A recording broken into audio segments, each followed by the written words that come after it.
ಇಂದು ಕ್ರಾಂತಿವೀರ ಸಂಗೊಳ್ಳಿ ರಾಯಣ್ಣ ಉತ್ಸವದ ಅಂಗವಾಗಿ ವಿವಿಧ ಅಭಿವೃದ್ಧಿ ಕಾಮಗಾರಿಗಳಾದ 100 ಎಕರೆ ವಿಸ್ತೀರ್ಣದಲ್ಲಿ ನಿರ್ಮಾಣವಾಗಿರುವ ಕ್ರಾಂತಿವೀರ ಸಂಗೊಳ್ಳಿ ರಾಯಣ್ಣ ಸೈನಿಕ ಶಾಲೆ, ಸಂಗೊಳ್ಳಿ ರಾಯಣ್ಣ ಬಾಲ್ಯದಿಂದ ಬಲಿದಾನದವರೆಗಿನ ಇತಿಹಾಸ ಸಾರುವ ಸಂಗೊಳ್ಳಿ ರಾಯಣ್ಣ ಶೌರ್ಯ ಭೂಮಿ, ಸಂಗೊಳ್ಳಿ ರಾಯಣ್ಣ ಸ್ಮಾರಕ ಭವನ ಹಾಗೂ ಭೋಜನಾಲಯ ಇವುಗಳ ಉದ್ಘಾಟನೆ ನಿಮಿತ್ತವಾಗಿ ಸನ್ಮಾನ್ಯ ಮುಖ್ಯಮಂತ್ರಿಗಳಾದ ಶ್ರೀ ಸಿದ್ದರಾಮಯ್ಯ ಅವರ ಘನ ಉಪಸ್ಥಿತಿಯಲ್ಲಿ ನೆರವೇರಿತು. ಈ ಸಂದರ್ಭದಲ್ಲಿ ಸನ್ಮಾನ್ಯ ಡಾಕ್ಟರ್ ಅಂಜಲಿ ತಾಯಿ ಹೇಮಂತ್ ನಿಂಬಾಳ್ಕರ್ ಅವರು ಉಪಸ್ಥಿತರಿದ್ದರು. ಈ ಸಂದರ್ಭದಲ್ಲಿ ಸಚಿವರು, ಶಾಸಕರು, ವಿಧಾನ ಪರಿಷತ್ ಸದಸ್ಯರು, ಸಂಗೊಳ್ಳಿ ರಾಯಣ್ಣ ಅಭಿಮಾನಿಗಳು, ಕಾರ್ಯಕರ್ತರು ಹಾಜರಿದ್ದರು.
ಸಂಗೊಳ್ಳಿ ರಾಯಣ್ಣ ಪ್ರತಿಷ್ಠಾನವನ್ನು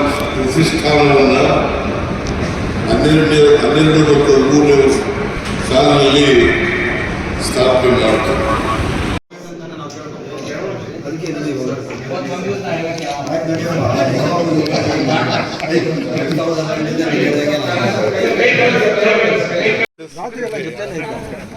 ವೈದ್ಯ